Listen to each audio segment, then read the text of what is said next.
y'all. Welcome back. Time for change. Dropping gems. Your favorite host with the most information that you are looking forward to is here. I do have my co-host, Baby. She's hanging out with us today, and I'm just so grateful for her. Yes. She handles and controls all my emotions. All right. So anyway, she won't leave me alone. So here we are. We'll see how long she sits still. All right. So I want to make sure that I talk to you about what we have been talking about. Okay. So we are on to part 3 for grants and contract writing. Part 3 for grants and contract writing is very, very important because you should have been crafting and writing things like you are supposed to be doing. You're supposed to be thinking about your business, what makes you unique, elite, and different from the rest. If you haven't watched show 1, 2, 3, 4, 5, 6, 7, 8, 9, 10, 11, 12, 13, 14, and now 15. If you haven't watched our shows, please watch Time for Change Consulting shows, Droppin Gems. Okay? I know the last time we did talk, we talked about the components of business planning and writing, but I talked about the differences and the nuances of what it is for a grant. I talked about the nuances of what it is for a bank, right? So I talked about all these different ways of grant writing. So grant writing and bank writing, we want funds. This is what it's going to look like. So we've got to the part of that, right? So you have created your executive summary. You have created some of the things that you need to create. The market analysis, you've done your market analysis. You seen your competition. You seen what they're doing. You know how much you're going to charge your product. You know all of these things. Now, I've been dropping all these gems. So if your jaw, I need to get a jaw. If your jaw is not full of gems, I don't know what to tell you, okay? So I've been trying to make sure that I tell you and I let you know. But if you're not keeping track, oh well. All right. So that is a refresher, and we going back. All right, we going back. So about business today, no brain break. All right. So making sure my little computer went up off my little spot. Hold on a second. Okay. So when I was talking about the grant writing, right, we wanted to make sure that you had the necessary information and narratives that you need, right? You can make a lot of mistakes in grant writing, like I told you, making sure that you shift the different paragraphs around so that you can write to the proposal. The goal is for you to write to the proposal, okay? So don't just be doing anything. Make sure that you are reading and looking at what they're asking for.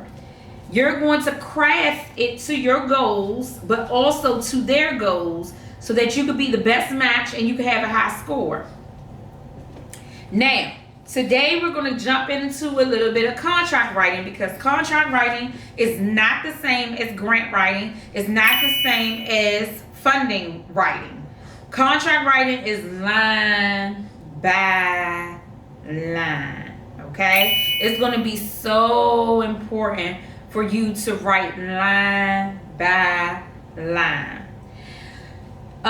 Usually contracts are called RFPs, so requests for proposals, okay? Requests for proposals, RFPs. So when people say, oh, well, the RFP was posted or the RFP was here or the RFP, oh, you hear that language around DC all the time. The RFP was here, that. So that's what it means, okay? You want to make sure that you can provide a comprehensive response to the RFP because the RFP is going to tell you exactly what it wants you to understand what you're getting yourself into, okay? So you are going to gain an understanding of what you're getting yourself into. But if it says that Time for Change is supposed to do this at this time, at this day, at this hour, that's what you're going to write. If it says contractee is going to do this at this day at this hour. You just take out contractee and you put time for change. Y'all can go ahead and write some contracts for me. How about that? You could put time for change, or you could put whatever your business is, okay? But it's line by line. It's big clauses. It's big words and understanding. If you don't understand it, ask AI to break it down, because the skill is in you writing it, okay? Writing it to your company is going to be so important. So making sure that all of the documentation, just like how we talked about in the grants, that you have the documentation, you have the appropriate documentation, okay? So making sure that you have all of the records. They are very common for asking for financial records when you are solidifying a contract with any government agency. The reason why is because they want to make sure that you can utilize or have utilized funds appropriately. That sounds very similar, right? Very similar. They want to make sure that you are utilizing the funds. I have a financial audit every year. They look at my financial audit and they go in without my input. I pay for that as a separate service by a CPA, because it's important for me to have separate financial people looking at my stuff, because I can say that they said that this and this and this was correct. Okay? So, just so you know. Alright? So financial records and audits and stuff is always good to have. Past performance for contracts is good to have. It's not as willy-nilly as a grant. They want to make sure that you have some past performance before you secure a contract. My first contract, I was doing employment services out of the shelter. It was not a contract with the government, but I was working for a nonprofit, and I was going into the shelters and saying, hey, I could provide you employment services. The reason why I was doing that was because I wanted to build my brand and build my company so that I could write in that narrative what I had done. And then I could use those people who I supported as references. Follow me? Gems. All right, because I'm dropping them. A contract wants the past performance, and they want to understand the nature of your program. Okay? Contracts, I say, are not as willy as grants, but please know, grants are not willy. I'm just saying that because contract is by line, by line, by line. Grants are the same way. Once they give you the grant, you have a contract that you're signing. So it's still the same thing. It's important for you to understand that with that past performance, you are scoring higher. Okay? So if you have a business doing something, please track what you're doing, how you're doing it, when you're doing it, how much you're spending on it, who doing it, whatever. We'll talk more about accounting stuff. Okay? But you have to make sure that you're capturing past performance, which is present. Whatever it is. Whatever it is.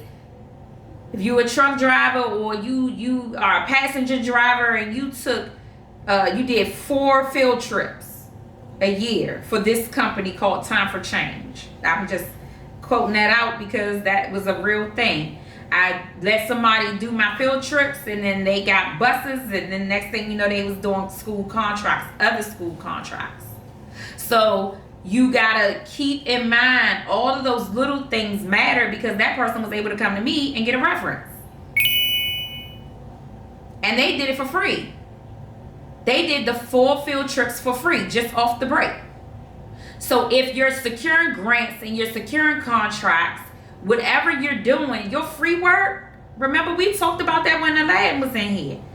Your free work is you sowing into what is going to be your success in solidifying the contracts and the grants. Okay? Capability statements. All right?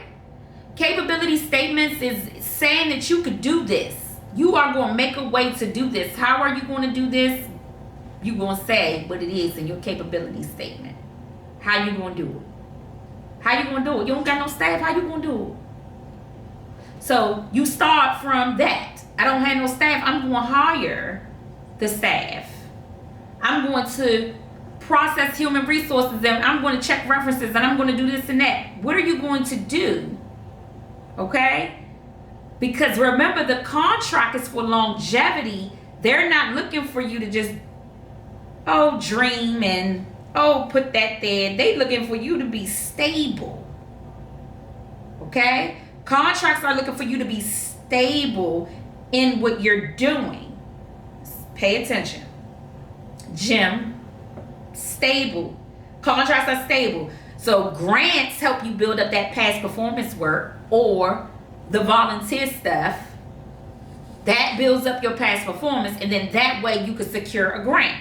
So yeah, I was doing stuff for the shelters. I'm liaison in here, going to help families here, taking people there, making sure that I could build up everything, every ounce of my work, so I could say, yes, I did that. In fact, for one of my government jobs, I had supported over 400 families. Well, guess what?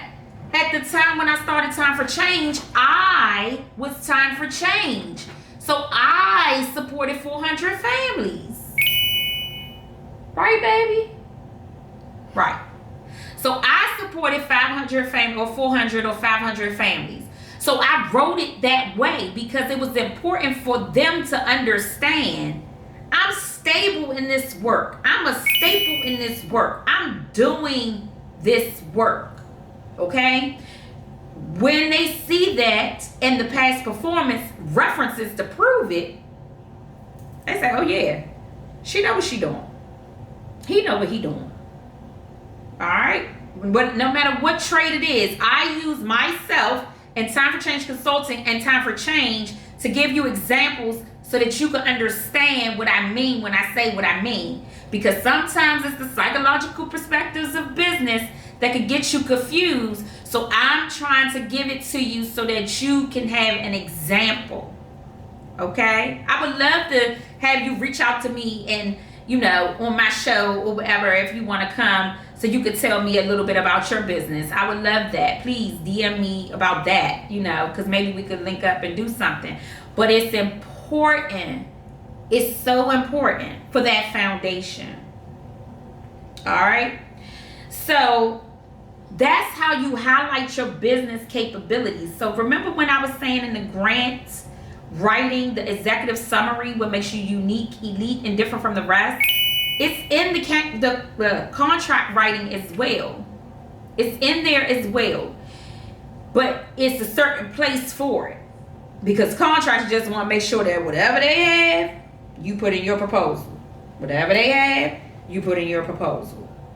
But you could use your executive summary for the sugar and the sweet stuff, because you still want to sugar them up and make sure that you can solidify a contract, because you're good at what you do. All right? So, the importance of networking in the contract world, man, let me tell you something. That's one of my notes. That's why I laugh. Because it's so important and it doesn't matter what state you're in. In DC, though, it's very important for you to go to the contract success meetings, for you to rub elbows and meet people. That's how I met my mentor. Remember, we was talking about Mr. Bell, how me and him met at an HELC meeting, and then next thing you know, we was rubbing elbows at a Department of Employment Services meeting, and we realized that we were both doing some of the same type of work, right? It's important to do that because I was doing a market analysis on his company and on those things for a very long time. So it's important for you to get mushy with the people who do the transportation if you got a transportation company. To get mushy with the people for the environmental services environmental services government. If they have a meeting, you are there. parking planning because you want to do something with football or basketball and work with the kids, that you know who is at the parking planning, who's the head person, and who is the person who's over top of the RFP. That they ain't gonna tell you who's at Office of Contracts and Procurement. The RFP will. But are you going to go and introduce yourself? Are you going to say, hey, my name is such and such. I represent the company as such and such. I'm here to just say hi because we do XYZ in the community that we don't even get paid for. That's what they want you to do. Look, I do all this work I don't get paid for. And we do a good job. You know how long I was saying that? For a very, very long time before I secured contracts. You have to say that for a very long time. I'm unique. I'm elite. I'm different from the rest. I was over here at the shelters. I liaison for 400 families. Yeah, I did that. I'm a clinician. I give you the clinician's perspective of business. This is not no regular business podcast. I'm not just here. I'm not no regular businesswoman. I'm here with a Mrs. TFC necklace and dropping gems on my teeth. And I'm sitting here talking to you like I'm from Southeast Washington, D.C. because I am. And I love it. You got to love your work just as much so that you can do and put in front of these people what you need to put in front of them. So yes, going to these networking meetings and looking it up is one of the components of you being a successful contract writer. If you don't got time because you had a full-time job, you need to quit or take off. Take off. Be sick for something that's going to be productive. Now, I ain't tell you to take off work. Don't you dare post my videos that I told you to do that. But it's something for you to consider, because if you can invest your time in just not being well sometimes, not emotionally being stable enough to go on with stuff, take that time out to say, what am I doing with the gems that I am retaining from dropping gems? What am I doing? Tanya Ridley told me to get up and look up RFP meetings and the staff and the people that's there so you can see if you can network with these meetings when they are calling vendors to come to these meetings to meet people. You got to rub elbows with those people. Don't ever say that I did not put that inside of your brain that you don't have to do that. All you got to do is write good. No. And you can't write good from all the way over there and think that people gonna know you all the way over here. It don't work like that, Jim. It don't work like that. Now I'm in my environment. I'm in Ward 8. I'm getting sticky. Everybody is time for change, right? Even the podcast, Droppin Gems, when they see me, they look at me and they staring like at the gems, like, hey, what's those on her teeth? Droppin Gems. I have a podcast called Droppin Gems. Everything. Back to episode 3. Branding. That's why I wanted you to rub elbows, but I wanted to make sure you ain't have a regular cup. You had to have a bedazzled cup. If you was on Droppin Gems, we got to make sure that you are presenting in such a way that everybody knows who you are. Remember? Everybody wear black. But TFC, Mrs. TFC is going to wear red. When I go into the building, I'm going to make sure my suit is sharp. I'm going to make sure my dress is lit. I'm going to make sure my brand is popping. Because all of those things makes me unique, elite, and different from the rest. Rubbing elbows networking is the most important thing. I think we said that in the mentor show when I was talking about that, the networking piece.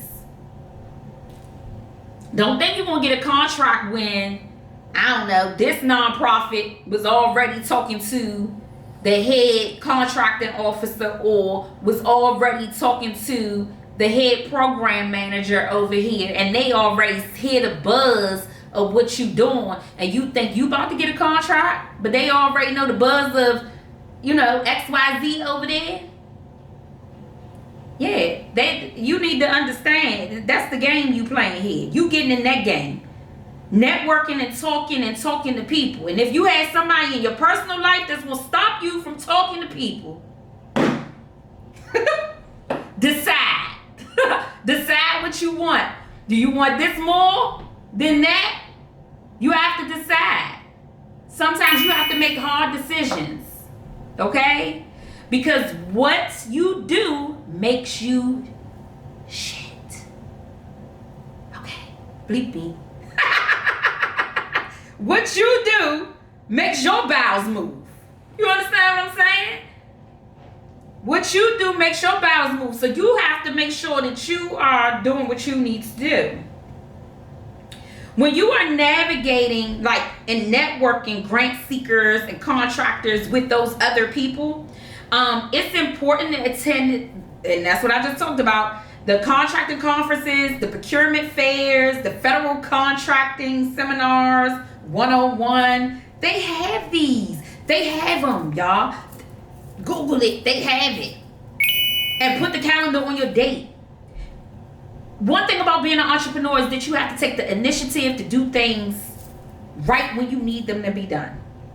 If you see that this is here, just like how you would plan your vacation, you see that that's there on that day, then you will put it on there and you will organize your leave if you're still working. And if you don't want to go, that's fine. Just don't get no contracts. Don't waste my time. Don't waste Droppin Gems time. Like, why are you sitting here listening to a clinician perspective of business? Because I'm just trying to tell you how to move so that you can understand how to write, so that you can understand how to execute. And if you don't want to know that, then dismiss. You're not a change agent, okay? Yeah, I don't want to hear it. Collaborating with consultants and mentors who specialize in grants and contracts is a great way of executing. Even if all this information you listen to me over and over again and you feel like you're not getting the gems that you need, stop, pause the video, look back, episode 3, episode 2, okay, she said this. Make sure you connect the dots for yourself. Don't rush yourself. You don't have to be on this episode right now. Go back. Cut me off. Because it's strategic in order. I keep telling y'all it's the psychological perspectives of business. I don't know why. It's the clinician perspective of business. So make sure that you are talking to these people. Because Mr. Bell had contracts before I had contracts. Mr. Bell had grants before I had grants. That's why we accepted each other as mentors, because I had a school before he had a school. He purchased his school. I built my school from the ground up. So guess what? We had something in common. And then ever since then, we just started working, right? So that's what I mean. Find. That's how you find those special type of people that have those special skills, those special things that will help you along the way. Make sure that you do subscribe to like newsletters, social media groups, the new grant and contracts opportunities portals. They have those for every state, but especially for DC. If you have a DC company, they do have the announcements in Maryland, so don't forget that. The importance of having clear communication with all of the future opportunities that you're going to have. It's going to be very, very important for you to understand that, yeah, you need to have clear communication. All right. When you are in these meetings, you need to take active listening notes, question and answer notes. It's going to be so important for you to do that. If you are in those types of meetings and you're not writing anything down, you're not going to be successful. Okay? So let's do a crash course recap of the multiple things that I talked about. So we talked about how to get funding, right? But we talked about how to get funding in writing a grant, and we talked about how to get funding in writing contracts. But we also talked about the specifics and the nuances of how grants could switch up and change up all of the things that's going on. The contracts is line by line. Yes, you have the fruit of your executive summary and all of those things in the front of your contract, but you have to write directly to the RFP, and we learned what the RFP is. You want to make sure that you have all of those things listed in the contract. I have wrote contracts that are over 150 pages long. I have wrote contracts that's 93 pages long. I have wrote grants that is 10 pages long. I have wrote grants that are 35 pages long. It depends on what you need. Sometimes it's only 12 pages. We already talked about how you're going to put your proposal together. And that way, if they ask for 753 to 1 order, you're able to go ahead and switch it around and put it in such. We talked about how you have these portals, these networking events. I named a few. Some of them might have been put up. Make sure that you put that in Google so that you could get to those places. All right. What we're going to do is we're going to be moving into the nuances of the different things and the different components inside of these proposals, inside of these plans. And it might not look as strategic as this. So these 3 shows was very, very, very important, because I'm going to talk about accounting. I'm going to talk about leadership techniques. I'm going to talk about supervising. I'm going to even get down to the weeds of being over top of the company that needs to do, and talking to government officials, and how do you articulate and how do you present yourself when doing that. And we've been talking about this because we've been talking about how you are unique, elite, and different from the rest, but that you have to sell yourself in that way. We're going to get down to the nitty and gritty. If you want to book an appointment with me, please email me at timeforchangeconsult@gmail.com. If you want me to look over any proposals and give you strategic consulting with strategic advice. This is a general clinician's perspective of business. The nuances of contract writing and grant writing are humongous. Because like I said, you can have something from 10 pages to 150 pages. Go after what you want, and if you want more, pay for it. Okay? Dropping gems every other Tuesday at 6 p.m. Thank you for coming to Time for Change Consult on YouTube. I appreciate you so much, and I look forward to growing some more with you. Y'all have a wonderful day, change agents. Hey. Have a good one.